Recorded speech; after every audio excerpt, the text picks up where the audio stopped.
Rams matchup certainly has to bring about some good memories in the 3-touchdown afternoon you had.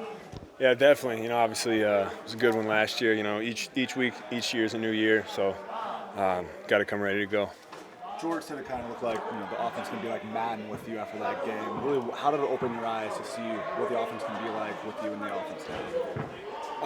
It's great. I think whenever you can get the run game going, it's good for everybody. But appreciate George saying that. But the thing I love about this team is the run game is a commitment of all 11 guys out there, and that's what makes it so special. Is one guy has the ball, but there's so much that has to happen in order to make it work. So when you do have the ball, you got to be on your stuff because your job matters in setting up their blocks because everyone out there is working hard. What have you learned the most from Kyle's offense since that first start last year against the Rams?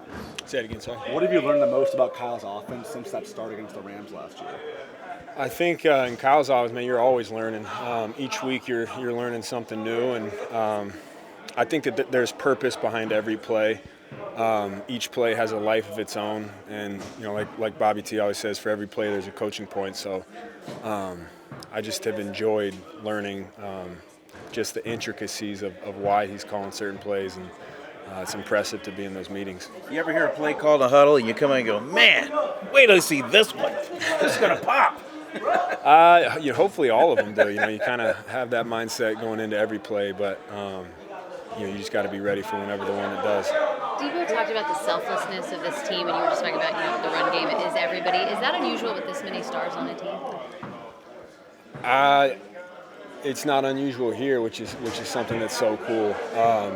There is such a lack of ego in the locker room, and I think that starts with the leaders on this team. That's why when I came in, it was such an eye-opening experience and such a cool locker room to be a part of because you have so many guys on this team who are unbelievable at what they do, but also willing to block downfield like BA, like Ray, like you see Juwan Jennings. He's a guy who's a star receiver on other teams, a big name guy who can play the position really well. But you watch the intent that he blocks with, and that's something that you can't really coach. It's the intent of how you go about your business. So to Deebo's point, it's fun to be a part of a selfless team like that. Have you noticed that Juwan Jennings is really good at inspiring personal foul penalties? Noticed that too, yeah. Talking about that blocking yesterday, a couple players said that BA was way more juiced about that block on your touchdown run than he even was about his own touchdowns or anything else. Is that just kind of a testament to how much of an importance Kyle places on that in the offense? Definitely. I think the silent tape is really important to us, and watching the tape the next day, I think you're all playing to put great stuff on tape, and so when you get to watch that with your team, with the guys who have put in the work, that's the most celebrated part of the whole thing. That's what makes football so great. When you play on artificial turf, do you have to block out any trepidation just the second that whistle starts?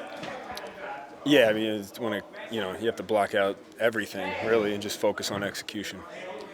Kyle, about the first game performance and how convincing it was, and he almost cut me off pretty much and said, "Hey, it's not what the video says. We got this, and he was, delineating things that need to be better."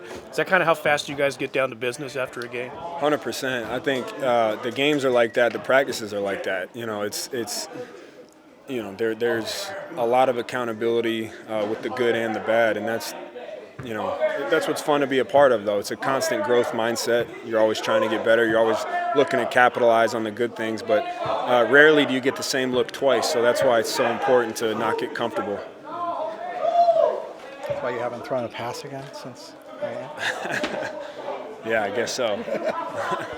Christian, a couple of guys have talked about the Rams. Used to be recently quite star-studded, but their defense is kind of somewhat faceless, but they seem to play with a lot to prove, a lot of scrappy guys and everything. What did you notice from their performance week one? That's a good way to put it. They play really hard. They fly around. Everyone's faceless until you start making a name for yourself. And I see a lot of guys on that tape who are hungry, who bring a big intent to the field. And anytime you're playing a division opponent, especially a team like the Rams, you have to bring it. There's no ifs, ands, or buts about it. That's just the kind of game it's going to be, and you got to come in ready to go. Yesterday, Nick said that the Fred interception against the Rams in 2019 was the moment that he felt pick six. He felt that Fred turned into a true star. Looking back on that, what do you remember from that play, going crazy on the sideline or whatever it was? And two, is that the moment that you feel Fred became Fred? Well, I'm pretty sure I coined All-Pro Fred before that, but that's kind of where it came into action, definitely, and that's when everyone else kind of saw it. I mean, it's something that we saw. We saw it is 2018. We saw it 2019. Whether it was work ethic, whether it was the plays that he made in practice, his energy every single day. During training camp, all the offense absolutely hates Fred, but the thing that he's so consistent at it is it's hard to hate him because of it, and so you just got to appreciate that. Did you coin All-Pro Fred, or did Sherm coin it? I did. That's 100% me. If Sherm's trying to steal that from me, that's super tough. That's 100% me. Didn't you scout Fred at BYU? Is that true? No, I told him to pass on Fred 100%. No, I'm kidding. No. I don't recruit BYU. I strictly look in the Midwest. You had talked in training camp about Ayuk and landmarks and how important that was to his growth, maturation, etc. Great word. What is it, I guess, as far as the discipline, there's a physical aspect that comes with it, getting, someone wants to avoid you getting there, but there's a discipline, I guess, too, as far as understanding the importance of it. Can you just talk about, him and the discipline of getting there? For sure. Well, just our offense is very much, the quarterback's drop is perfectly in time with the wide receiver's routes. It's the way Coach Shanahan's built his offense.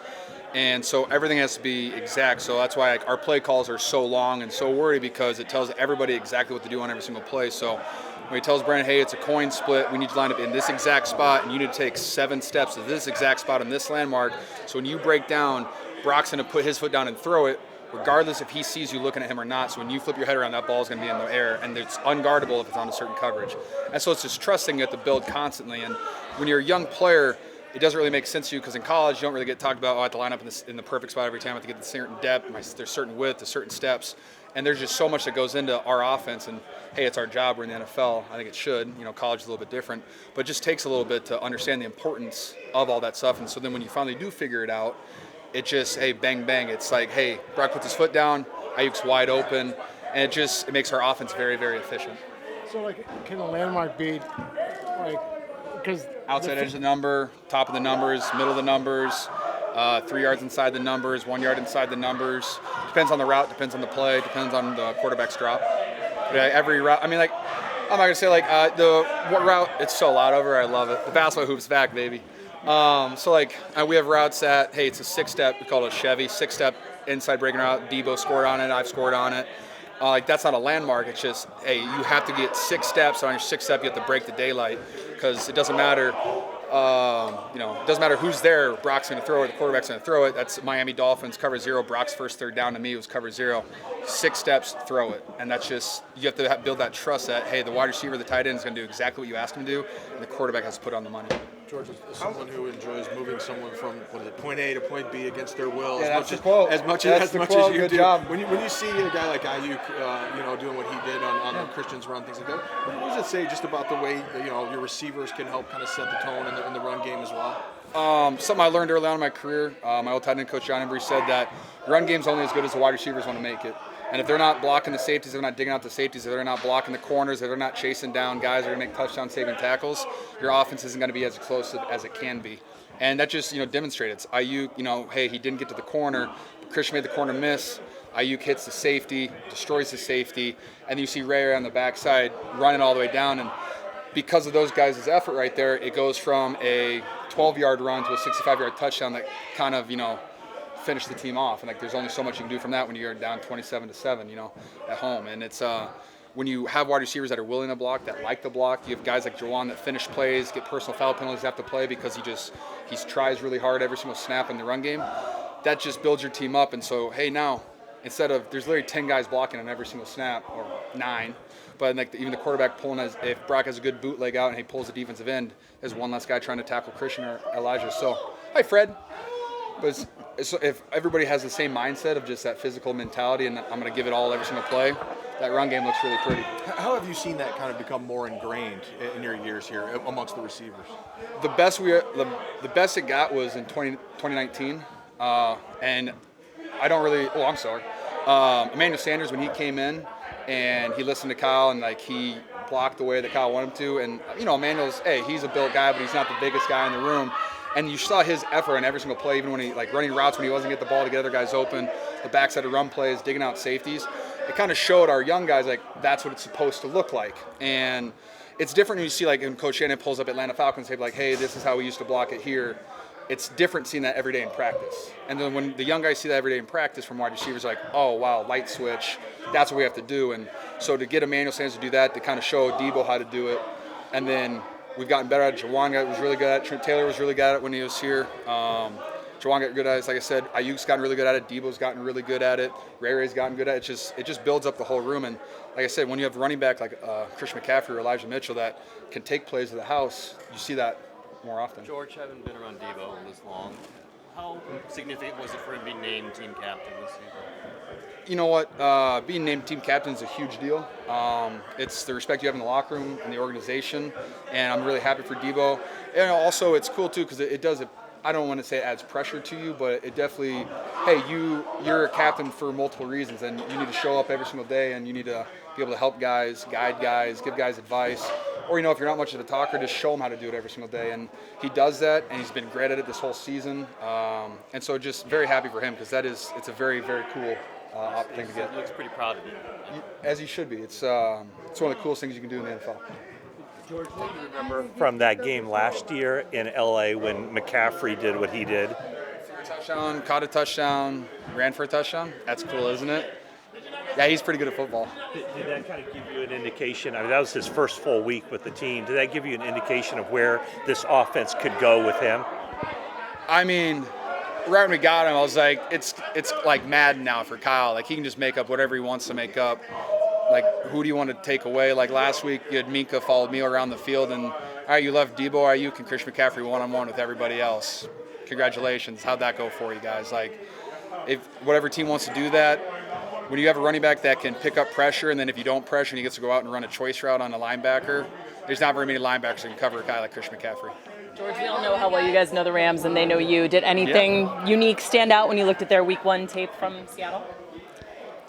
Everyone's been talking like down on the Rams. I don't know. I doubt there's a single person in this group that picked the Rams to beat Seattle in Seattle this week. Probably not. Yeah, for sure you did. Yeah, okay. Probably no one did. And they showed up and their effort every single play on defense. Like, I don't watch their offense. I know Matt Stafford's a dog. Like, he's going to make really cool throws. And Sean McVay and Mike LaFleur, they're going to do a good job, scheming their guys open, and they're going to make good plays. But their defense just had an energy to them. And Aaron Donald's still Aaron Donald. Like, he's incredible, and you have to account for him on every single play.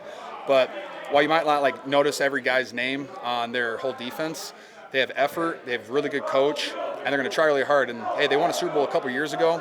They know exactly what they're going to get from us. It's going to be a good game, and it's going to be very gritty. And I know, hey, the Niners should go in there and dominate them. I don't really read too many headlines, but that's probably what everyone's thinking. It's going to be a really good game because they put a lot of effort out there, and they have guys that really want to play. And some of their guys are second-string guys in the last couple of years that are getting an opportunity to start. And you can see why they're starters now because they put a lot of good stuff on tape. Deebo, you've obviously faced the Rams so many times at this point. Is there anything that stands out as being different from Week 1 this year? Hey, y'all see these boys in here hooping. Can't nobody shoot in here but me, but it feel like we play them almost every other week, if you ask me. So, but yeah, last week they looked pretty good against Seattle. So I know they're gonna be trying to build off they win, and so we just got to come in and just be disciplined and do the things that we do. The last time you went there, it was McCaffrey's first game as a starter. How did things change that day when you saw what he could do, throwing, catching, running? It's like a Swiss Army knife. Kyle do a really good job of putting him in different positions and the way they give him the ball. And, I didn't play that game, so, I was just watching. So it was just really cool just to sit back and see how he attacked the game and just the way he approached the game. Did that ever give you a spark of man, I want to do that too. I want to be able to score 3 ways. Oh, man, it doesn't matter.